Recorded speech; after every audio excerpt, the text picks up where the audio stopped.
Thank you, Excellency. My name is Edmund Kajiri. I work for Kitty Press, Rwanda.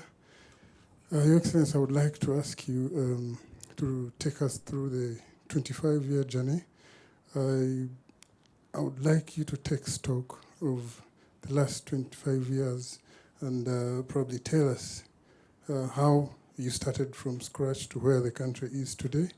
And also, President, if you could tell us about Rwanda's foreign policy as it stands today in view of the country's relationship with neighboring countries and the way forward, especially regarding creating more friends like DRC, and also the situation between Rwanda and Uganda. Probably that is the only question that we shall answer the whole day and nothing else.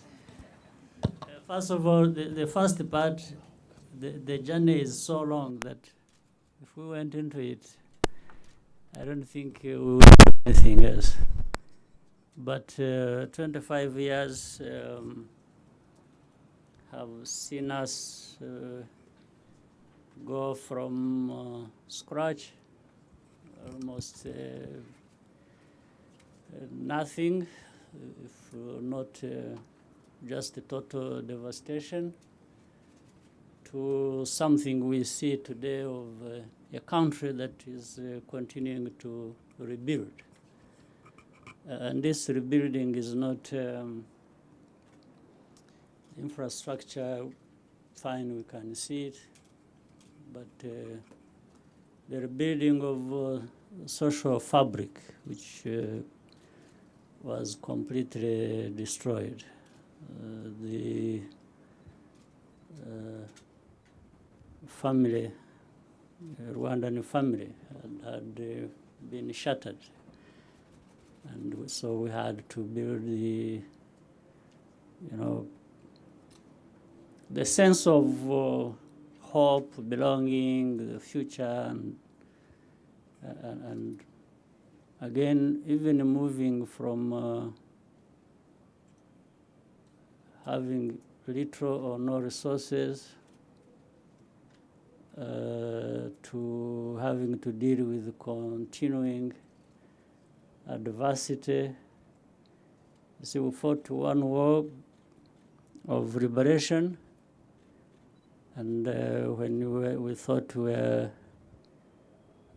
coming to some kind of end to that, we start another where we have to keep justifying, explaining everything we have to do. And it seems everything we had to do was not the right thing to do for others. So the rest of the world thought we had to do things differently or different things. And we thought what we were doing was the right thing we should be doing for ourselves. So there was always that conflict. In fact, that created not only a dilemma, it added to the weight of the problems we have had to face. So there was the war fighting, which started in 1990, originating from the injustices and all kinds of stuff. Maybe thousands, hundreds of thousands of people denied their rights to their country, and many stateless Rwandans, others inside of Rwanda at the time, under harsh political conditions and other conditions. So that is what produced the origins of the war, which we had to fight. And so after that, I mean, towards the end, 1994, we had the tragic situation, which, by the way, it's only repeating myself, and I'm sure others know this, and has had to be repeated over and over, so that maybe we can make some headway in understanding our history. The 1994 genocide that happened wasn't the first of its kind. No. Only that this one went to a much higher extreme level, but otherwise in the 60s, mid-60s, 70s, there were always people targeted. A specific section of Rwandans is targeted for who they are, and so we had that. In fact, that's what produced many refugees in those years, the 60s and 70s. Those of us who fled the country when we were very young, there are many. Others old, happened to be lucky to escape the persecution that was going on at the time. So it's not something that erupted as people would want to say because of a certain event of a time and so on. It has been a long story about tragic situations in our country. So after the war, we started rebuilding, and we had to call upon everybody's contribution, which I think did happen. The RPF, the Rwandese Patriotic Front, at the center of it, working with others. There are many people of different backgrounds, even political backgrounds. Those who were mainly in the country for all those years, and then those of us who had been outside. Many young people who were involved in the war, in fact, had been born outside of Rwanda, except a few of us. So from outside, joining what was inside, then we've been able to move together and build what we have today. So the foreign policy part is another long story. I think, let me first give a chance to others. We might come to that later on.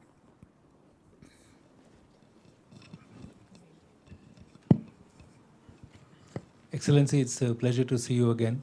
I'm Pranjal Sharma from India. I find it fascinating that you talked about the social fabric of Rwanda, but I also notice in the last few years you are also bringing the continent together, both through the Eastern African community and as your role at the African Union. And I think that's a fantastic journey for the continent to have, to become self-reliant. How important is this, and how challenging is this to also build an economic fabric for self-reliance? That's a very good question. And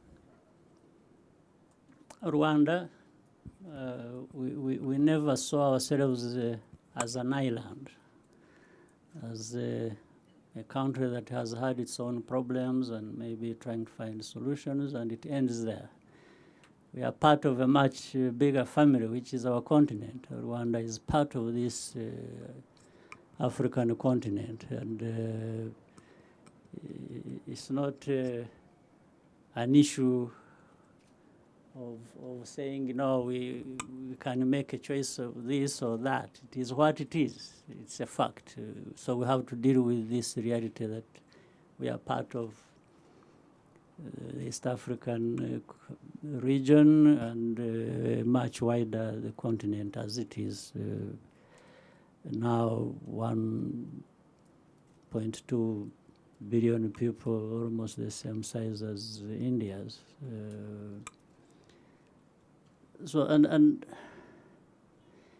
in fact, we also see it that if we don't address our problems while we connect with others who have their own problems they have to deal with, but also in that connecting, in that sharing of what we have to deal with, we enhance our capacity because there are also problems that cut across. I mean, it's just an obvious fact to say that, for example, if you take Rwanda, you'll find, if you go even deeper into the history, many people of Rwandan heritage are in Rwanda, but are in other parts, whether you want to look at it in terms of the colonial period, the drawing of borders, and so on and so forth. So the best way to reconnect and tap into this relevance of people getting back together is not by doing away with the borders as they were drawn, whatever injustice you may call it, but through social, economic, political integration, working together, then you make these divides actually irrelevant. And people start working together, and when they work together, then the common problems that affect all of us will be addressed more easily than, well, we are not where we want to be yet, not even maybe close, but we are really on the journey to that point where Africa can cooperate. East, West, North, South, Central can keep working together and making this continent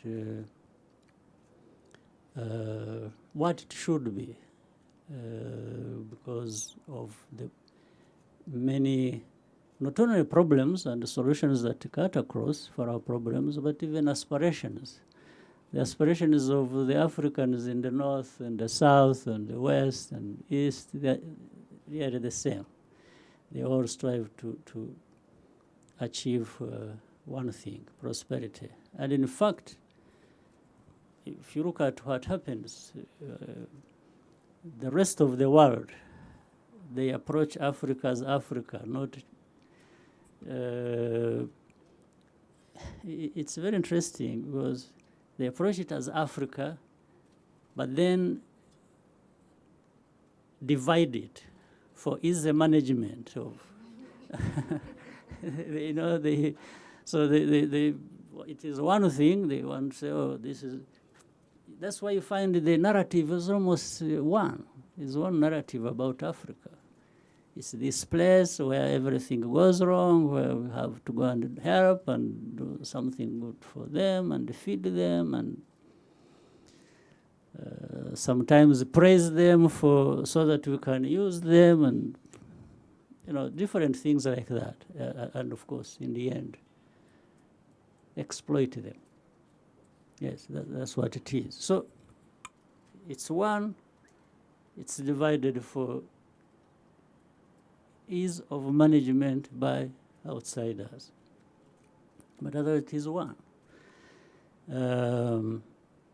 So the good point you are making, while we try, you can imagine, you divide Africa, and then later on, you divide Rwanda, which is almost so tiny that when you divide it, I don't know what you remain with.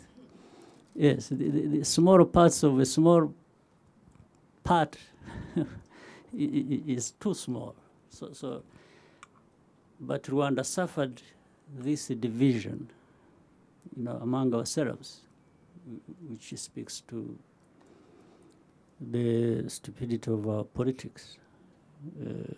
I don't want, in many cases, where people may have justification and the right to blame outsiders who historically divided us, but I don't want to stay there. I want to look at ourselves and say, well, they divided us and we accepted it. So I start from that point that we accepted being divided and the consequences we reaped from that. obvious. So in trying to reverse that situation, I don't think anyone would be served well by wanting to take the blame somewhere else. You take responsibility for it, and then, so as we try to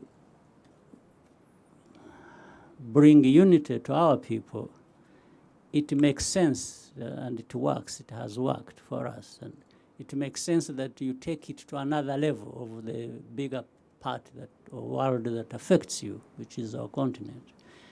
That's why it is relevant that we integrate, we unite Africa, and try and make a sense of ourselves, and then deal with the rest of the world as partners, as not as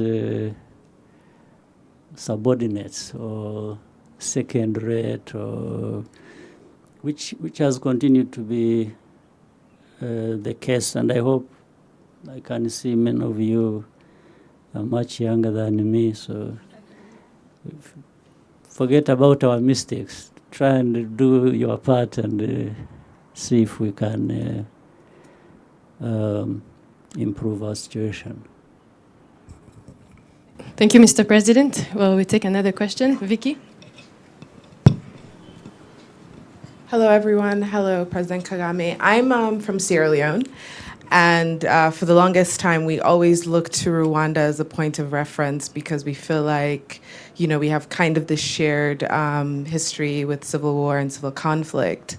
And so you trend in Sierra Leone in terms of leadership. And so my question is that what we really struggle with is national cohesion.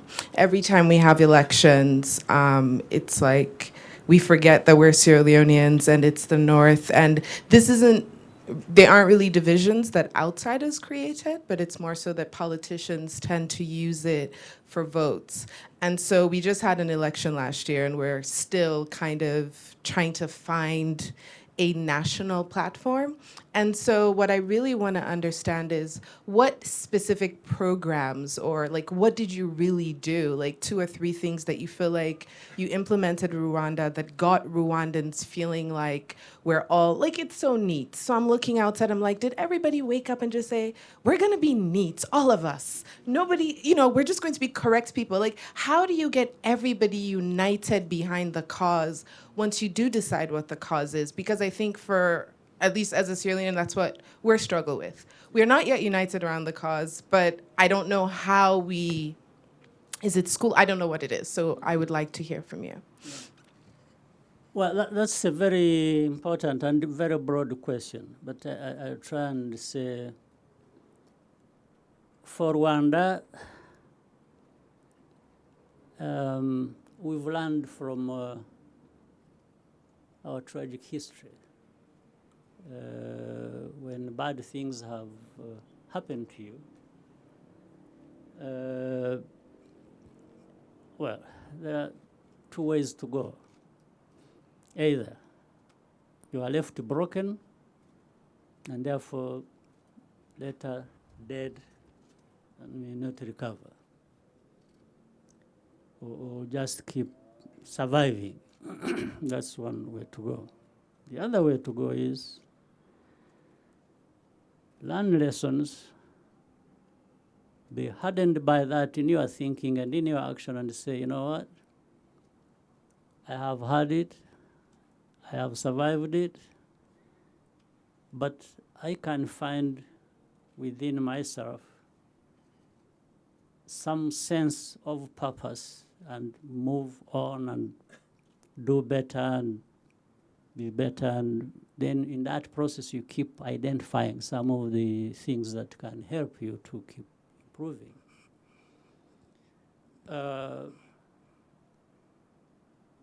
But that is facilitated by 2 things. Again, people keep talking about leadership. Yes, leadership matters. Leadership is, what is it that leadership does to actually address the problem at hand? That is key. So that those who will be in the leadership, maybe many or the numbers will increase, and there will be others who are looking up to those they have known as leaders and say, what is it that they are telling us to do, if it addresses our problems, and maybe others also join and become leaders in their own right with the time, depending on what level. But the second part, which again relates to the leadership, is how do you change people's thinking? How do you introduce a new mindset that goes with addressing the problem? Because there must be a problem. What is it? Do you understand it? But you're talking about people. So what is it that you need to be communicating to these people so that they understand that if they want to move in a better and different direction, they need to be thinking, not only thinking differently, but doing things differently. So that has to, so, and again, it falls on the shoulders of leaders to keep saying, you know what, this is what we did that created problems for us. This is from that understanding what I think we could be doing so that we move in the opposite direction. And in between there lies one thing. You've got to do something. You can't just believe in good things and, you know, talk about good things or things will happen and remains at that level. No, you must do something. And that something you do will give certain results, maybe, and they will help as a demonstration. Say, oh, you mean if you do this, actually, this is what comes out. This is my experience. Then when people start experiencing change in their lives, in these other aspirations I was talking about, that actually they are getting closer and closer and moving in the right direction, then you start actually getting practical results, things that make the difference. Since you used the one story of, say, how we have a clean city, clean countryside, and so on. The story starts with we're having a conversation, for example, in a cabinet of ministers, maybe close to 15 years now. And the idea comes up and says, all of us, where we have come from, where we live, we used to see our mothers, relatives, different kinds of people cleaning the homestead.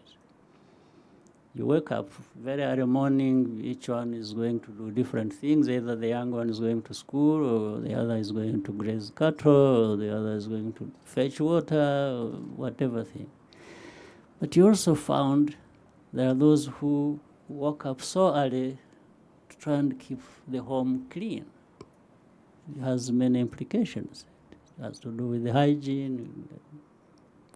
And also the sense of pride that even when you are poor, you're not living in piles of dirt, but that's not where you belong. So that goes where it belongs, and you stay in clean.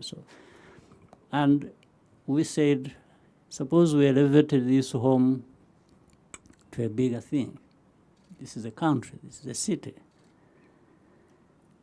And to achieve that, do we need anybody's money to clean, your homestead, to clean the environment, to clean around?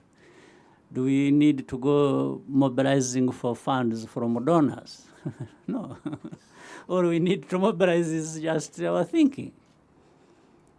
And explaining the rationale to these people, everyone who is going to participate, and say, look, it's like drinking clean water.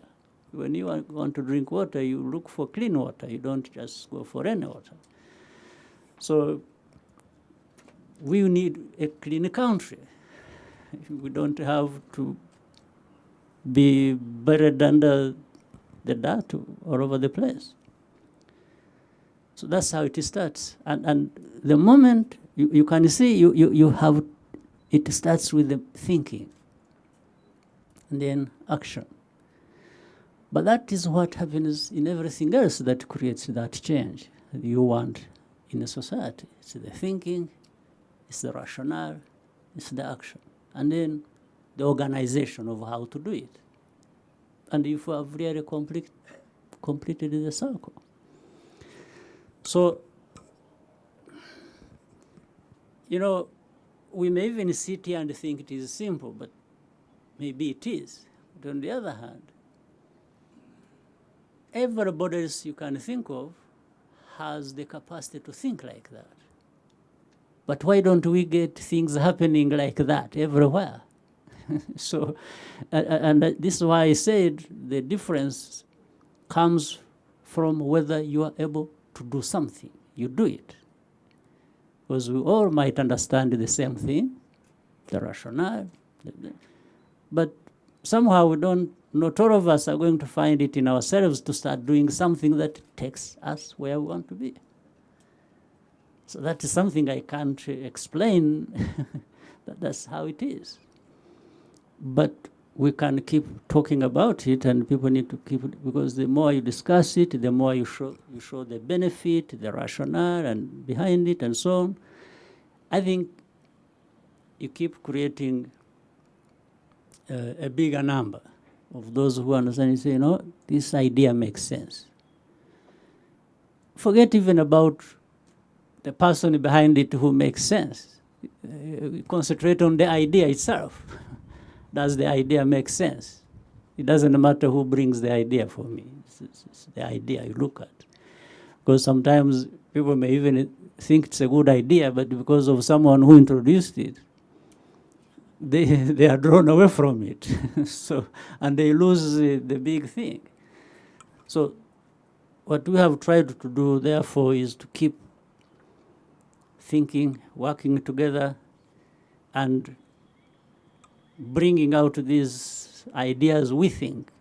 Even some of them not tested anywhere else before, but things you say, no, but this might actually address it. Then you should have no fear in even experimenting and trying something. But of course, I know the story of Sierra Leone, which in many ways is similar to ours. And by the way, the president is coming to visit us soon. We are happy to have the president visit, and we share experiences, solutions to our problems. It's always going to come up with, you know, take us a step forward. But the message to anyone is, one, be confident. Trust that you have this in yourself to change yourself, or working with others to change the bigger thing, which might be the country, and so on and so forth.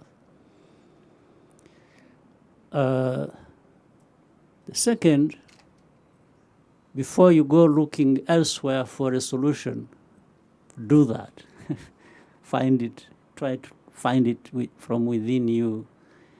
Then later on, when you feel exhausted or think you have exhausted all your resources, then you can say, no, but why don't I work with somebody else? Or you could still start from there, but starting with yourself. And even ask,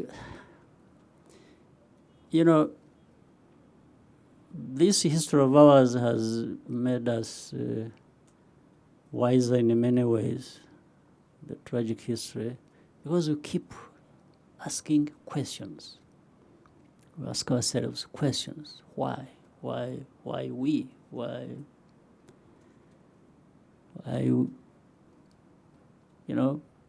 For example, on the other hand, I always publicly have told our people here, so you see, we receive aid. We get a lot of aid, which has helped us, to uplift, take us to some level where we can start adding our own effort. But I keep asking myself, and I have raised this with our own people. I say, do you imagine that this money we are given to build schools, do this, do that, is coming from other citizens of other countries, from the taxes they pay to their governments? And there is always a big portion of that supposed to come and support you, which is a good thing. But the question for me is, if that is happening, do you want to keep that happening forever? Do you want to live forever as a country on other countries' taxpayers' money? Is it something that connects with you and with the quest for your dignity? Is it something you would be proud of? You would stand there and say, I get so much from other people like me, from Europe, from US, from Russia, China, from wherever, India, and so on. Is it something you feel you connect with in your pride? No, but you can say, first you have to start, you've got to start with being realistic. Yes, you need help. Where you started from is a bad place. Somebody who has more can help you. But quickly your mind has got to be switching to saying, you know what? I am going to use this aid, these resources, properly to build foundation, to build capacity, to build so that in another 10 years, in another 15, 20, doesn't matter how fast, but the faster the better, if you can. So that I can stand up proud that I am in charge of my own well-being. It is, and then the question is, even ask yourself and even actually feel angry about it. What? Rwanda. I know a lot about why we are where we are. That's okay. But the question should always be, Rwandans, what is the difference between Rwandans and others, say, from any of the countries you may pick in Europe? Well, those who believe in a God, is it really that God favored these ones and against us, and we should resign to it and say, okay, this is what God determined?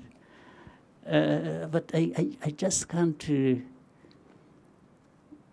sleep comfortably with this whole idea that we are a people, we are a country that will always live based on the mercy of others. Why? Why others? Why others? Why not you? Why not you living on what you can provide for yourself? This is a bigger question that we need to keep. So too much of what, but it is because of the good and broad question you brought up. So, all right. President, we'll take a question from Mami.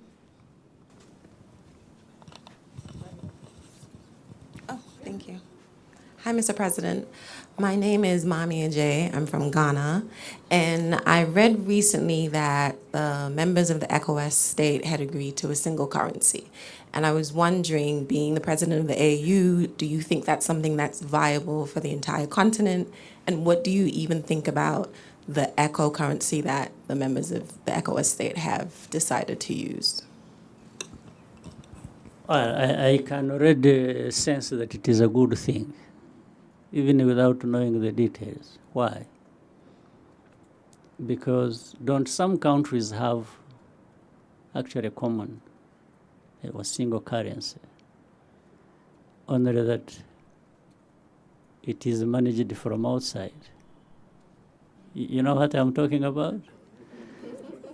And yet they have lived with it and have gone on and on. Sometimes over the years I have learned to be diplomatic. Sometimes I don't name names and let it pass for people to find out. But you know that happens.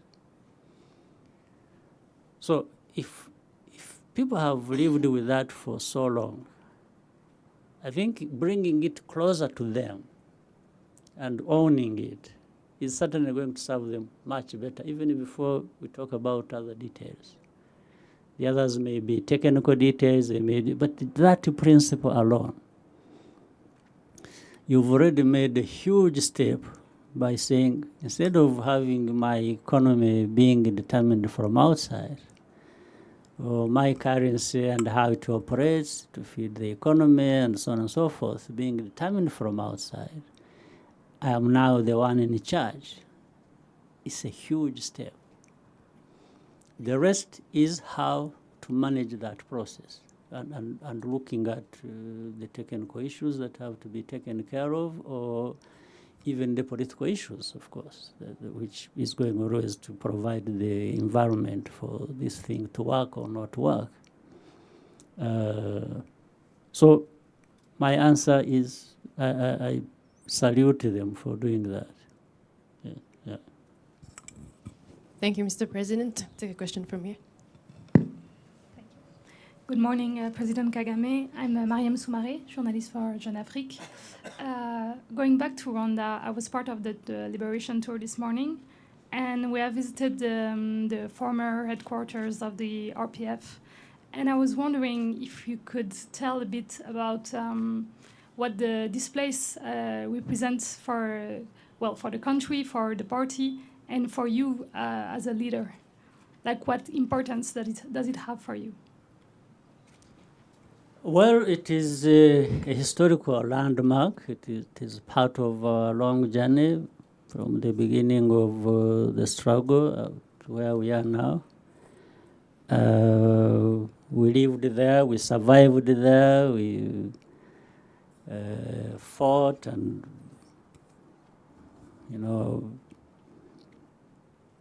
won battles, best there. So it has that significance as one of those landmarks that build up to this point of a long journey we have gone through.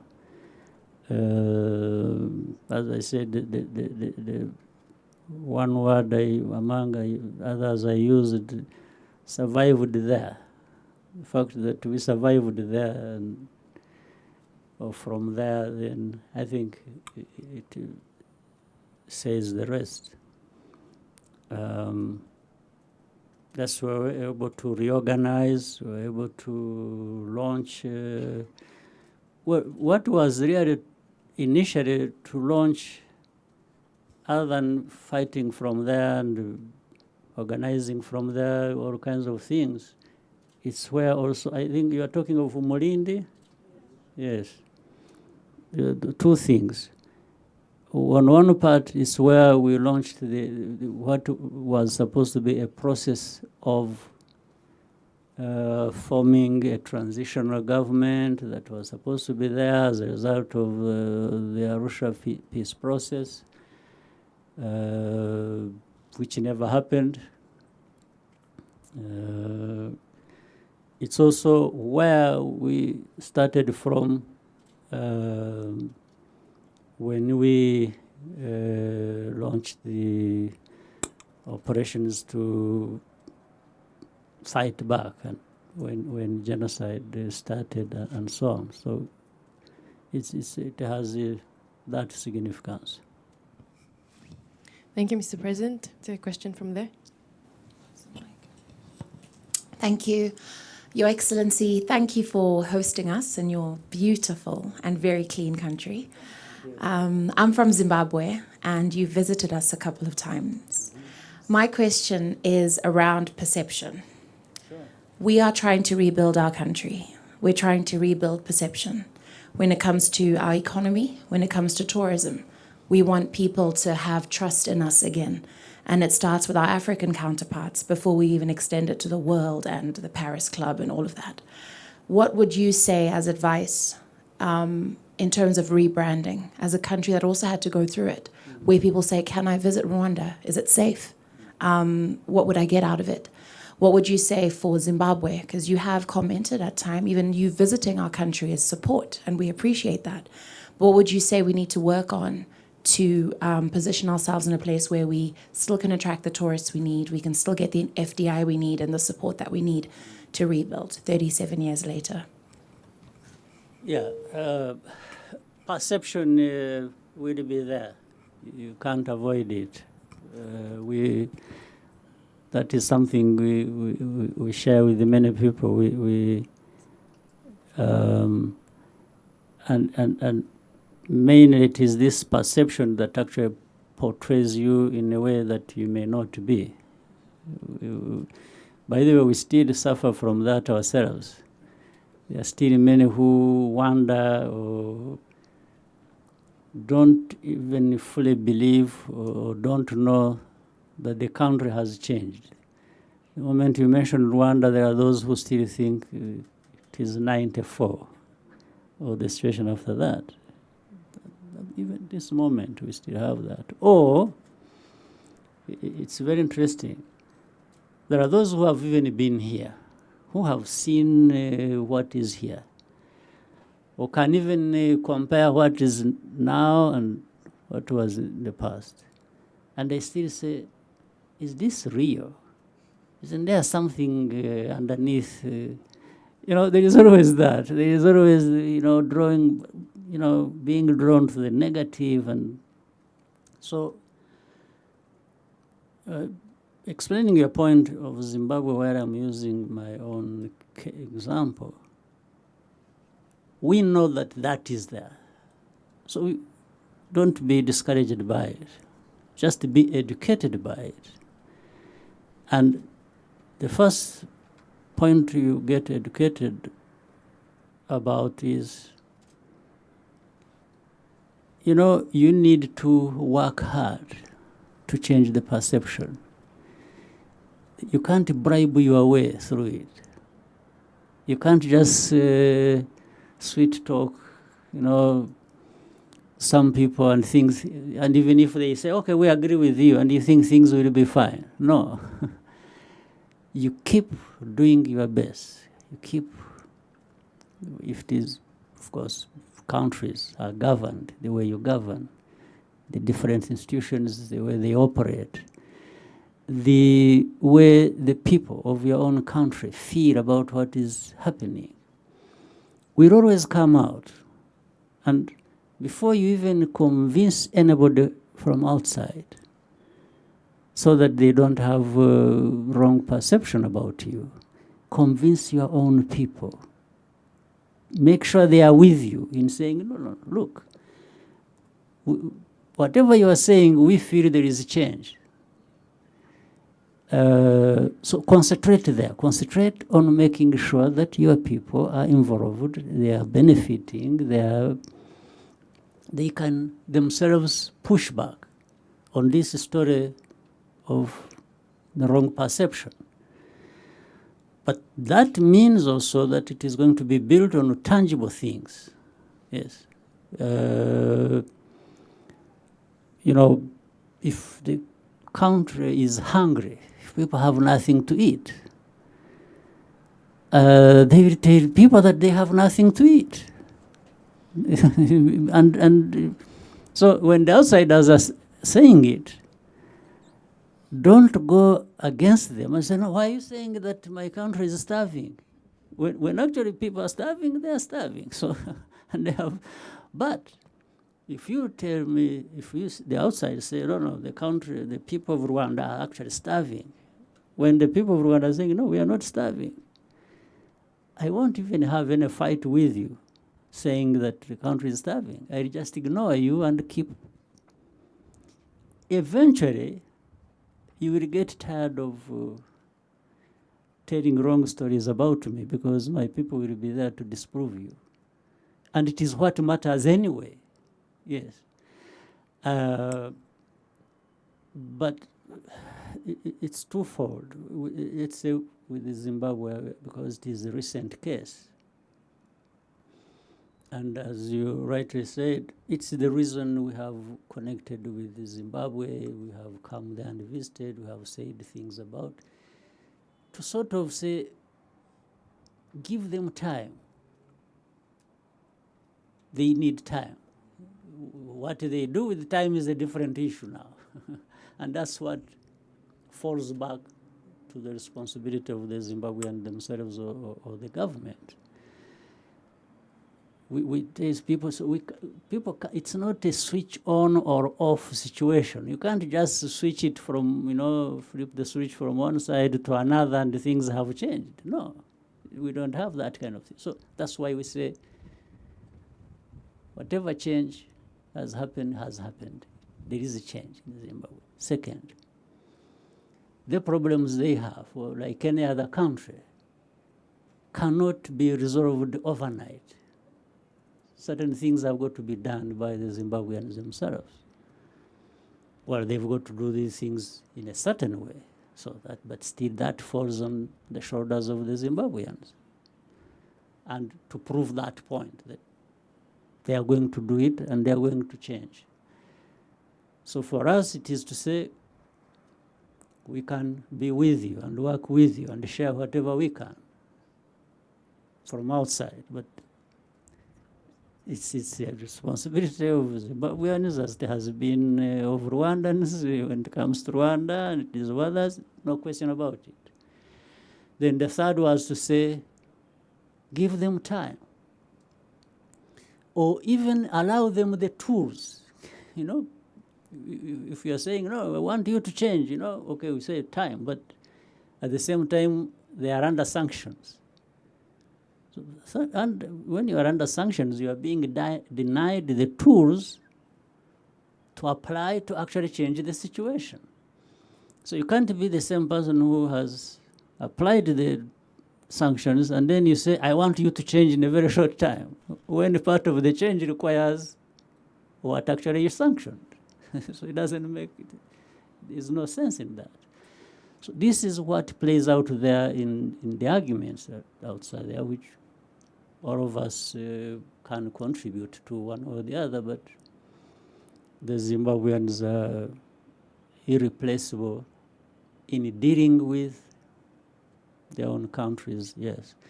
And it has to be practical. I hope all of us understand, even for us, we want to show the results. We don't want anybody to give us credit for nothing. Yes, we want to do something and convince our own people, later on convince these outsiders or sometimes who will never be convinced.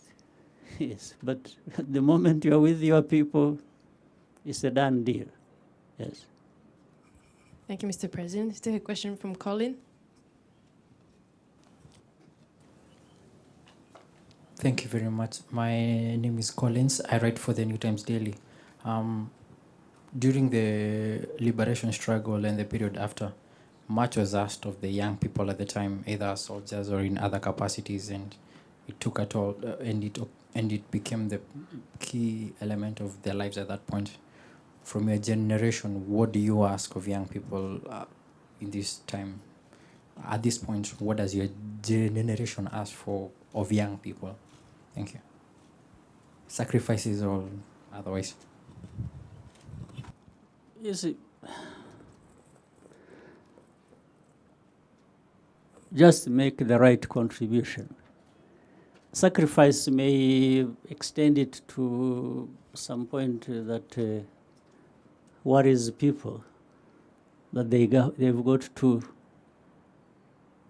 give too much away for something. But there is always a contribution to make to the well-being of yourself, your country, and so on, by and through participation. You know, even for those people who hate politics and say, no, for me it's politics, I don't like it. Well, you don't like it, but it is with you wherever you go. And you want you know, it affects wherever, by the, even if you leave your own country and go some other place, you're only in a different politics of another place. So it affects you. So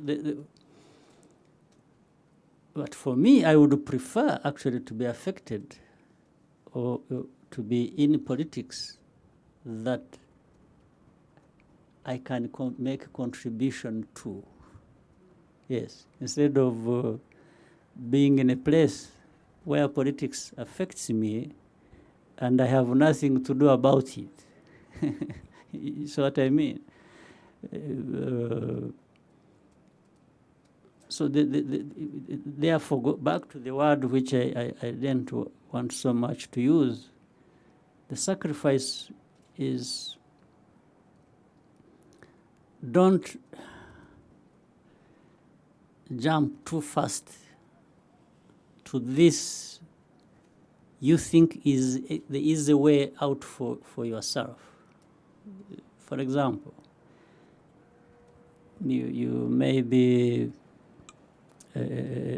educated, you have a good job, let's say here in Rwanda, and you are, then things may go wrong that in your understanding you don't like. Instead of saying, no, so let me rush to run to some other place and get another job and live there and forget about this. What the sacrifice might be is to say, well, here I am. There's something here that I think is not right. Then you start thinking of how do I contribute to making sure that this thing doesn't continue. Because it affects me, it affects others. How do I contribute? Maybe you are with another colleague who thinks the same or differently. You get together and say, but there is this problem. How do we contribute to it? Then it goes to another person and another person. But you have to stay to deal with that problem. Because you don't expect that somebody else will come to fix that problem without you. And why without you is the question. So that is for me the sacrifice I would ask of young people. And there will always be problems anywhere. You know, this is what I see sometimes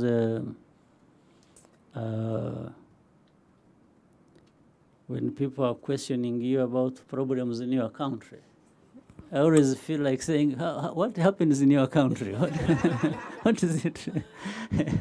And when I look around, there isn't a single country in the world where there are no problems. So, but why does somebody else get so much interested in my problems to the point that they want to cut my finger off for it? Yes. Why don't you, And in fact, in many cases, you find my problems are similar to the problems those people have. So who holds them responsible from outside? So I want to be treated the same way. You can point out my problem. I have no problem with that. It's even a good thing. Maybe I may not be seeing it initially, and when you say it and point it out to me, then I start seeing that actually there's a problem I have to address. That's fine. I really appreciate that. But you can't make it a habit. First of all, to keep, poking a finger in my eyes for my problems. And even ready to add your own problems to mine. Yes, I want to stay with mine and struggle with that. We must also be reasonable people who take full responsibility for ourselves. Isn't it? Yeah. Thank you, Mr. President. Take a question from Kagawa. By the way, sorry, one thing that I should have mentioned, which young people shouldn't wait to be told what they can do. The starting point is keep trying to find what your responsibilities that you can do on your own. Probably if you discover it, it works better than when you've been told by somebody else, right? So start from there. Young people, as people grow up and take responsibility in different ways, it's a matter of saying, keep asking this question. What is it that I can do to improve my life, my families, my countries? What is it? What is it? How do I do it? With who? You know, how? Then as you go along that, then you'll also be receiving this you are asking me. Maybe messages will be coming. So young people, it has become a song, you know, young people, you know, the future, you know, so the leaders of today and tomorrow, okay. But let's translate that into something, isn't it? Yeah.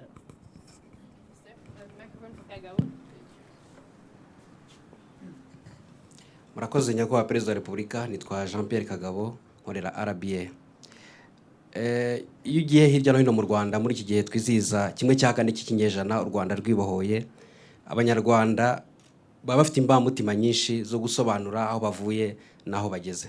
Nyakubahwa Perezida, nkamwe mwayoboye uru rugamba, nashaka kumva namwe ku giti cyanyu, ese uru ni rwo Rwanda mwatekerezaga cyangwa se nta kirakorwa dutegereza ibindi byinshi, ariko se abanyarwanda bakwiye kwitwara bate, ni iki bakora kirenze icyo bakoze muri imyaka 25 ishize kugira ngo u Rwanda rugeraho rwifuza? Nsozanya ko Perezida, ibyicaro turimo bifite igisobanuro cyihariye mu rugamba rwo kwibohora.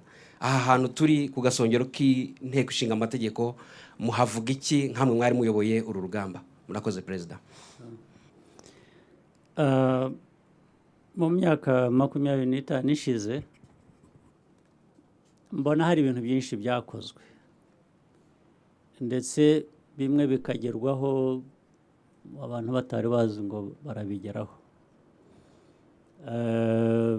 Niba byanashoboraga no kuba biruse ibyo twagezeho ubu, nicyo cyari icyifuzo, ariko ubwo kubera impamvu ziba zitandukanye, ntabwo iteka buri gihe umuntu agera ku cyifuzo uko yabyifuzaga n'igihe yabyifurizagamo.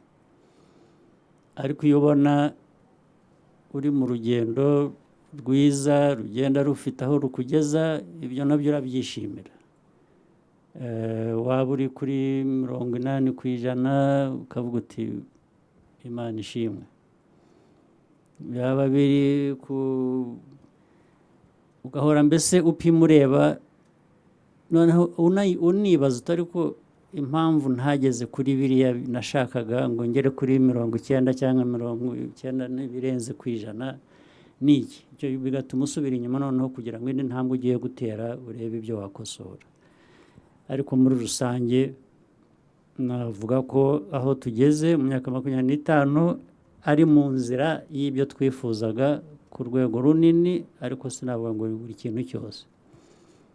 Nk'urugero, niba twaragabanyije ubukene bw'abanyarwanda, niyo byaba kubigabanya ku 10% cyangwa ukabugabanyaho 20%, ku 10% ari bo dushigaje gusa, byaba ari byiza cyane. Wenda turi kuri 25%, basigaye b'abakene, cyangwa 30%, urumva ko twagabanyije ibyo ari byo byose. ariko icyifuzo ni uko utagira abakene. Ni ugukomeza rero gushyiraho umurego kugira ngo noneho tugabanye abakene. Niba ari ikibazo cy'umutekano, hari umutekano dufite cyangwa ntawo dufite. Turashaka ikibazo dufite kijyanye n'umutekano giteye gite, kiva he kigera he, twagabanya dute umutekano muke waba uriho mu gice runaka cy'igihugu cyangwa iki. Ariko byose ugiye ushyira hamwe usanga biri hejuru ku byo twifuzaga, ku majyambere y'Abanyarwanda, ku mutekano w'Abanyarwanda, no gutera imbere kw'Abanyarwanda. Ni inzira rero nziza turimo. Aha turi nyine nk'uko nigeze kubivugaho gato, hari abantu bagomba kuza bakajya muri leta y'ubumwe, yavuye muri masezerano ya Arusha, impande zombi cyangwa zitandukanye nyinshi, kujya hamwe bagashyiraho leta noneho iziba icyuho ku buryo tuzageraho amatora azaba. Ibyo ntibyaba rero, ariko bijya gupfa. Abantu bamwe aba RPF bari bageze hano mu mujyi, bari hano muri ahangaha turi muri iyi nyubako. Iyi nyubako twari turi niho abantu bacu bari, kandi yari nka inyubako y'inteko ishinga amategeko, niyo bari baduhaye. Ariko habanje kubaho impaka ndende bashaka kugira ngo abantu bacu baze hano ngo barindwe na, icyo gihe ngira ngo yari yitwaga Menware, ingabo za Loni.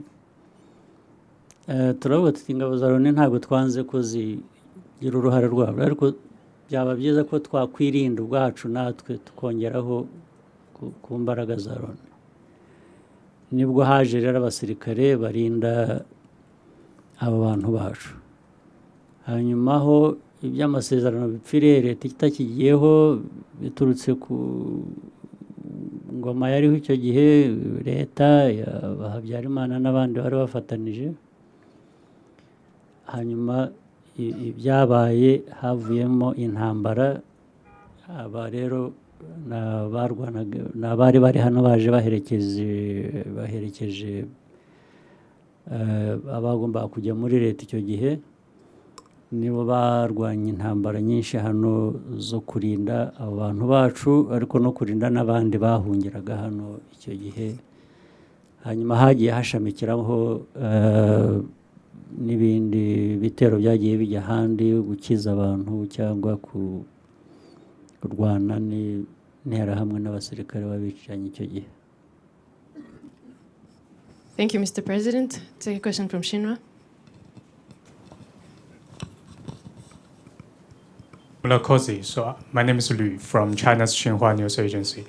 So Rwanda has been experiencing fast economic development over the past 2 decades. So after experience fast development, has the government now started facing some new bottlenecks of economic development, and which the government hasn't met before? What are these, and how is the government dealing with them? Thanks.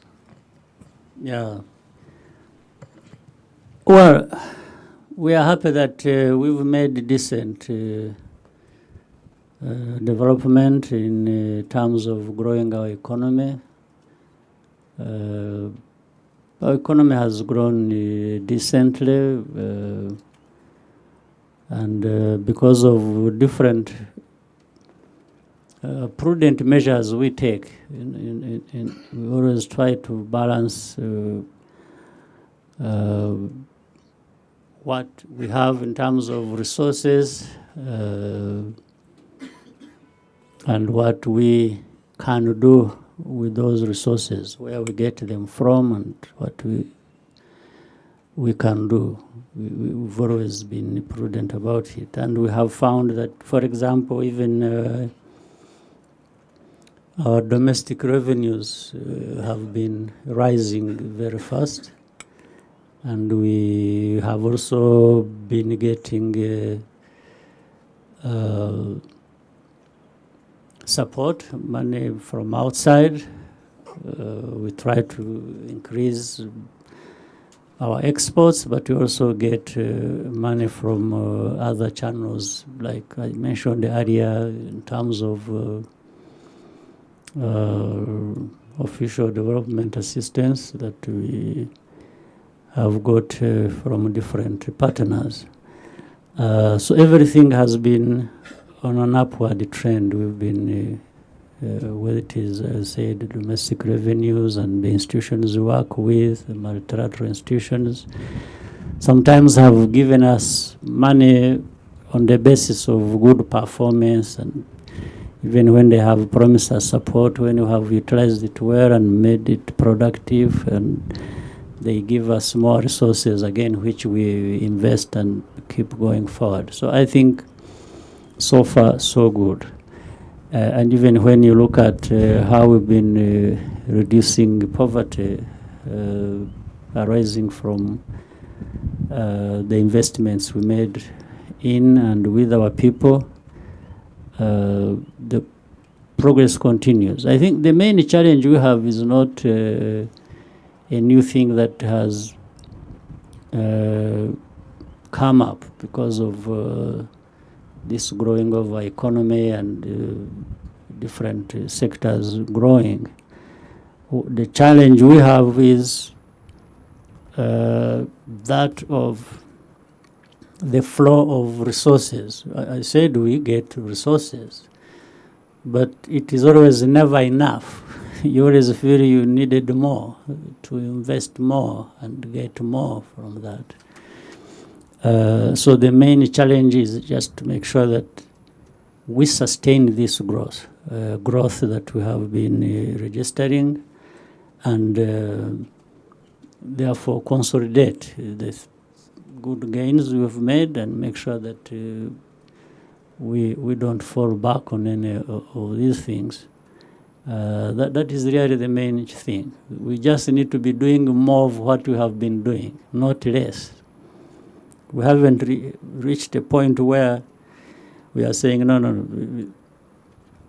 what we have been doing is circulated. Now we need to find something else. No, on everything, it's a good progress, but we are not where we want to be, so we can only hope to sustain this growth and keep getting more out of the activities, the economic activities the country is involved in. Thank you, Mr. President. With your permission, we'll take the two last questions before we conclude. Take a question from Opa. Maybe 2, 3, 4. You're so generous. Thank you so much. Your Excellency, it's really an honor to be here. My name is Opal Tameti. I am a human rights advocate as well as a writer. I'm Nigerian descent, but born and raised in the United States. And I come here today thinking about some conversations that I've been having with a lot of friends who are also of African descent, but maybe living in the US or living in Europe or abroad somewhere. And oftentimes we're reflecting about how much we love our home countries, or how much we are looking at leaders like yourself that are doing really incredible work, and there's so much growth and so much opportunity here. And so I wonder, what is the role of the diaspora? What do you see as the role of the diaspora in this new chapter in Rwanda? And then I have a second question for you, and that is, we see you all as kind of a moral leader. I think, given all that Rwanda has been through and the challenges and the growth and really persevering and overcoming so much, we see you all as having a lot of knowledge, a lot of wisdom, and really being kind of a moral compass of sorts. And there is a lot of concern, I think, that's coming from the international community around a number of issues that are rising around the world. But I think so many of us are looking at Sudan right now and, just with a lot of concern and just wondering what is the AU going to do, or what could they do, or what other activities could take place by other African states in regards to that? I get it. Now, for diaspora, let me say, for us, two kinds of diaspora. There are those, particularly Rwandan diaspora, people who have lived out and made their lives there and so on and so forth. So we have always reached out to them. We want them to be part of the rebuilding process here in their own country, in our country. So we give them priority and attention. But there are even, in fact, other Africans who are out there in diaspora of different countries in our continent, whom we say, if you ever want a place you can come and work and belong to, you are welcome. That always happens. In fact, we have something we call Rwanda Day. We've been to many countries in Europe. We've been to the US, Canada, we've been to China, we've been to, well, there's a big community of Rwandans. When we invite Rwandans to come and to have a discussion, what they think they could do for the country, what we could do for them or with them, wherever they are, I have seen that over time, a number of Africans from other countries have actually come and participated, which for us is a very good thing. And from different countries on our continent, they come and participate in this Rwanda Day. So, in fact, it was interesting. So many of them, I remember there is a lady who showed up. I think she's from Mali or Burkina Faso. I think she was from Mali. I was always surprised, and when they came to this time for questions, she would always be having a question to ask, and every time I found she's the other lady who was in another Rwanda Day in a different place, and and she told us she's proud to be Malian, but for the story of Rwanda, which she has connected with, she's very proud to associate with Rwanda. In fact, later on, she asked for citizenship, and we have offered her that citizenship. But that is just to say we have even welcomed the other Africans to be part of us. And in fact, that's how we even waived the visas for all Africans. They come here freely, and we only insist that they should be law-abiding Africans. That's all. If you are law-abiding, you are with us anytime. So there are other Africans of African heritage, or African Americans, African whatever other country. We welcome them as well. But for us, we approach it in a way that we are saying, we welcome you. Be free to associate with our country. Come and invest, come and do whatever you want to do, we will welcome you. That's all we do, because we have to leave it to people to make their choice. So we have tried to create that environment that is encouraging for whoever decides to be able to come and work with us. And even live here, yes. In fact, on that particular thing, the laws governing that, whether it is a visa question or residence or whatever, we have made it liberal and open for particularly the African or African people of African origin. Now, the point you've brought up, which is a very interesting one and deserving a lot of attention, is that of Sudan.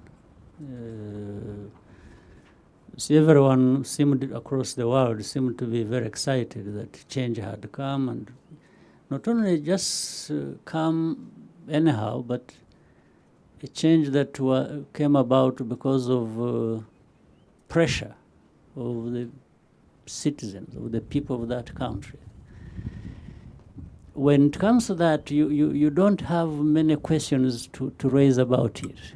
When it has come from the people and you see it's a popular thing with the people, then whatever reservations you may have about it, you tend to really immediately side with that. So that is how people approach it at the beginning. Much as it was done by the army, by removing, General Bashir, whatever. But you could see it came as a result of the pressures that were there by the people going on the streets and demanding, Then it has come to a point where the people who pressured for this change to happen feel that it is being taken away from them. It's not what they wanted or expected. Again, this is the message you see on the street. I'm just really saying things from what I'm even reading, like anyone can read from outside. It's not an inside information I have, or this wrong or this right. No, I'm just even interpreting what I am seeing and what everybody else is seeing. And when it is like that, then there is a problem, a big problem to address. The problem to address is, how do we steer this process back to where it should be? Meaning to be closely associated and to be benefiting the people of Sudan. Yes. You can't take it away from them and then it is something good or reasonable or logical or what should happen. I don't think so. Even if the military who are in charge, who took over, would be saying all kinds of things, it's up to them to convince the world that what they are doing is the interest of these very people there. And when you start seeing that they are being shot and killed and arrested, and then something is going wrong. Yes, and this needs to be, and for it to be corrected, you start with the people who are claiming to be in charge. And this is the military that is there. They have to be the ones to be dealt with directly, to say, tell us, what do you stand for? If you have started going against these people who led this to happen, then what are you actually doing? For who? Yes. So the AU will be raising these questions. In fact, the AU has been raising these questions. I'm sure even in the meeting where we'll be going much as to as for something else, we soon have an AU meeting in Niger, in Niamey. It was for launching of the CFTA that has already been, it was mainly for that and few other issues to do with the reform process that has been going on for the AU. But I'm sure inevitably that will come up. And these questions will come up because, as you know, the African Union has already also taken certain steps. For example, of now, the Sudan is under pressure. It's to explain this point. Otherwise, some of the pressures or measures that have been put in place might be scared of. The details of which I wouldn't go into now, but it will come from the broader discussion. But the question is around this: what do you stand for? If you started killing people, the very people who were demanding this to happen, and they are not being brought in. Recently, I saw that they were saying that they are going to reach some agreement. Hopefully, they do. The sooner the better for all of us, for them first of all, and for everyone concerned about the situation. Yeah. Thank you, Mr. President. Take a question from Albert. Mr. President, Datsimburgo Albert. 25 years, Excellency. Africa, at a time when you started a struggle, hadn't really experienced, since the independence days, models of states managed for the people, for progress, for development. And historical circumstances, of course, these were other days. Your struggle started at the end of an era, almost, the end of the Cold War, the end of not being in a situation where you had to go left and right. And ever since this 25 years, you are one of the only one that come out with tangible results. And today, I understand that everyone is actually asking you, how did you do it? Wherever you go, the real question is, what is your secret? And yet, from watching those events from all of that time, that brings me more to a question, is there a plan in the transmission of memory? Because actually, that is exactly what I see from my colleagues from other countries also, like, what was your journey and how are you going to transmit it and share with the rest of us? Because in Africa, that is exactly what we are aspiring to. Well, the first question is, the answer for me is, what is the secret? The answer is there is no secret. And also that I don't happen to be the only one in anything.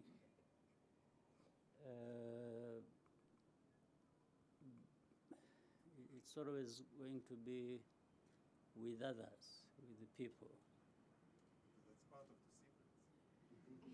It's an open secret, because when you're with others, it's an open secret. But the thinking should be that. When you think or you operate, and knowing that you are not alone or you are not the only one, but rather whatever you get will be on the basis of your effort and other people's effort put together. I think that becomes the answer. So, in fact, you see, for whatever you may say of the progress we have made, I don't think we have even made enough progress. That is my other point. I don't think it has ever been enough, or it is enough.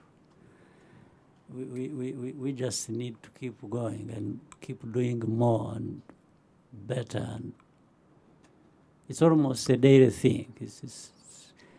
We shouldn't feel there's a point where we feel we've reached, we've arrived and let's relax.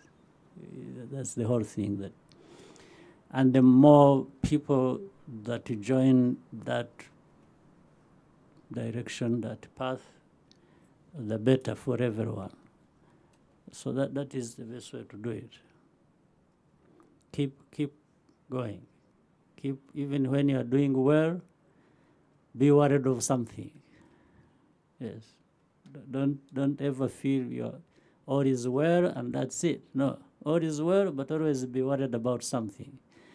Be worried that you haven't done enough, or be worried that what you have done well can slide back.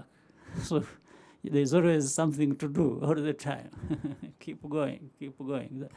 At least that is the sort of philosophy that I embrace, and I know there are others who should be doing the same. So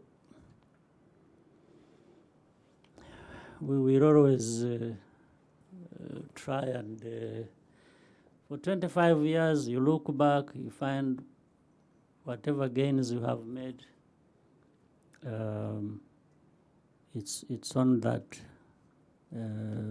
basis, and we hope we can keep going. Thank you, Mr. President. Taking a question from Clément.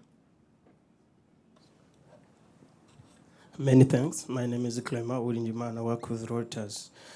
Mr. President, recently the Congolese president said he wants to eliminate all rebel groups in Congo, and he said he'd call for neighbors to help with Rwanda help. And Mr. President, it's a quarter of a century when you liberated this country. People still love you, but 25 years, don't we ever think of maybe sometime to say, no, let me leave it to others? When is that time? Thank you. For the part of Congo and what the President of Congo said, President Felix Tshisekedi, we rejoined yesterday. So we have we've been waiting. And I am glad that we have a person there saying he wants to work with the neighbors to get rid of this problem, because this problem has been there for too long.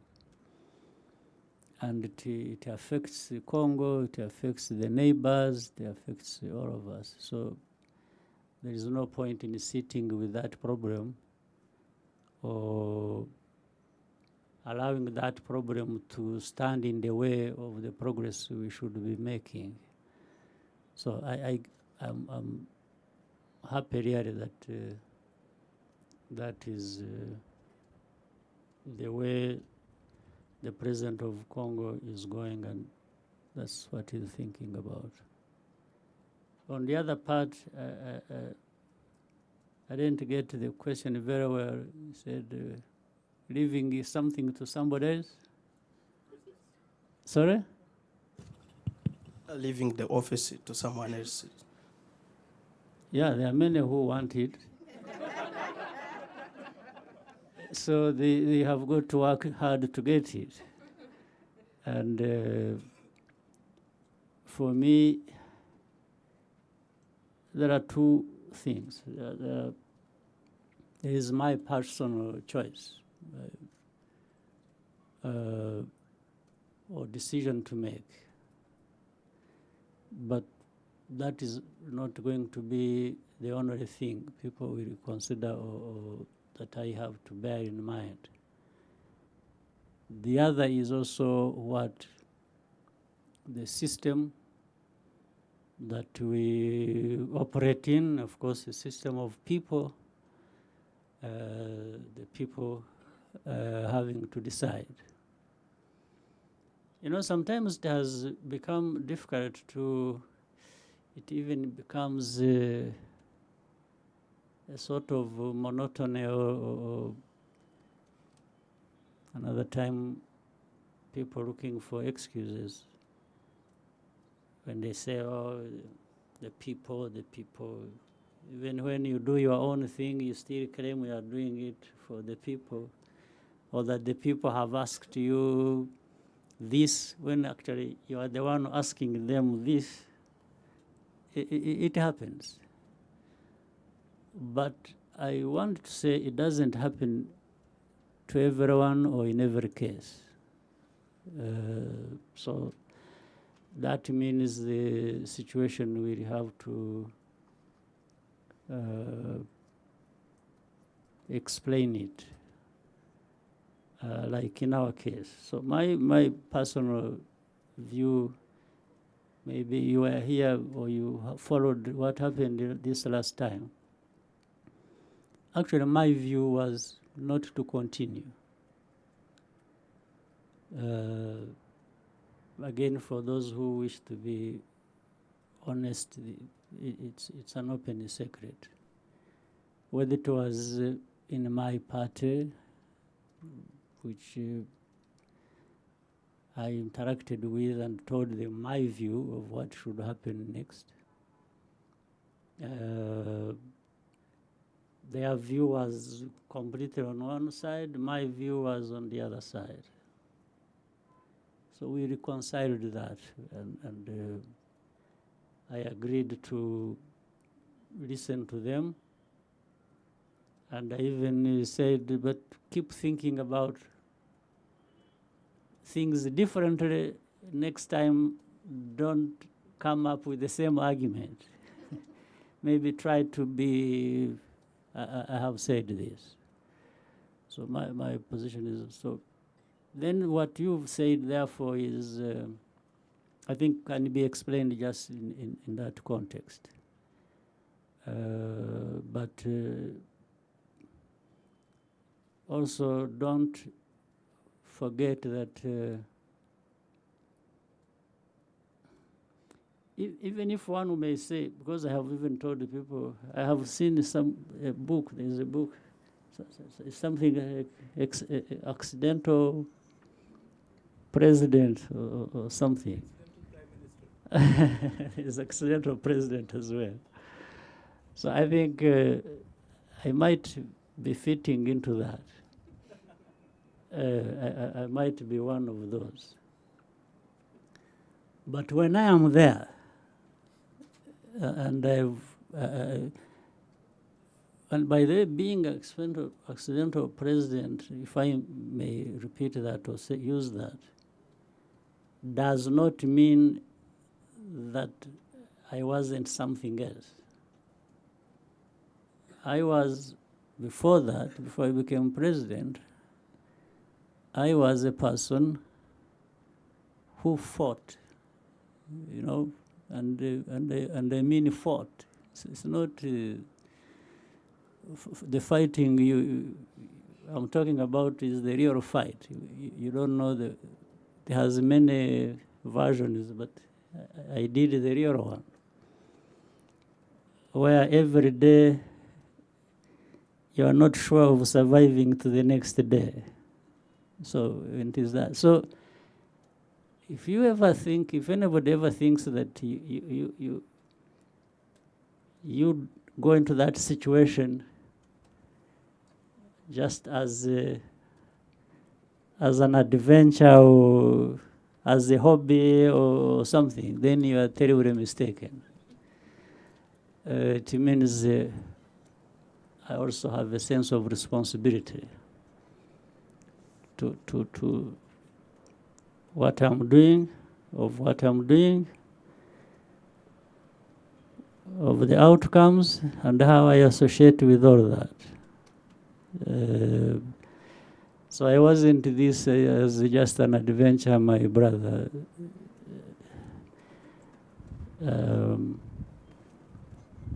And then you can say, prove it. Yes, prove it is. I don't think when we were discussing, we were talking about a situation where we've been doing so badly in rebuilding the country, in representing these values that everyone talks about. In now these other all kinds of different fights that we can talk about, different from the other one. And we do it with a sense of that responsibility and with a sense that we are not the only ones who can do it. Just going back to the same story, the accidental president, in the fight I could have lost life like many others lost their lives. So I wasn't even fighting to be president, not at all. In fact, if the story had been that of fighting to be president, I wouldn't have participated. Yes, my story was about fighting to have a country that I didn't have, to contribute with others to making the change that needed to happen in our country. So if you want to be president, get ready. Next time, be prepared to participate. But you have to fight for it. Thank you, Mr. President. We take one last question. The time you have generously given us is up. We'll take a question here. Thank you. Thank you for having us here. My name is Janine Munyeshuri. Every time I come here, I came often in this place with friends visiting the museum. They are all very moved by our story, and mostly Africans, I may say. And I noticed that you did not want to use the word sacrifice, but everything here screams sacrifice. But I want to ask you a different question. What brought you the most joy on this journey? Well, to be alive, to be on everyday basis immersed in these struggles to make the future of this country better. I feel so happy about it. Yes. You know, at first you fight as a sacrifice. When it has gone too long, you start enjoying the fight and start enjoying the sacrifice. So I'm enjoying being part of everyday fight to make this country better. Nothing makes me happier than this. Absolutely. In fact, not so long ago, I used to think and checked myself to make sure that sometimes I don't engage in fights that are not necessary. So I have to keep drawing myself back. Yes, because once you are used to that, sometimes you may pick on fights that are not necessary or that. So that's still part of the enjoyment I get. Yes. Thank you very much, Mr. President, for your time. The conference has come to an end. By the way, that's why I'll tell you a story, private story, which you don't know. I never have sleepless nights. When I get night to sleep, I really sleep, meaning my mind is at peace. When I wake up, then if it's a fight, we fight it. When I go to sleep, I have my sleep. Thank you, sir.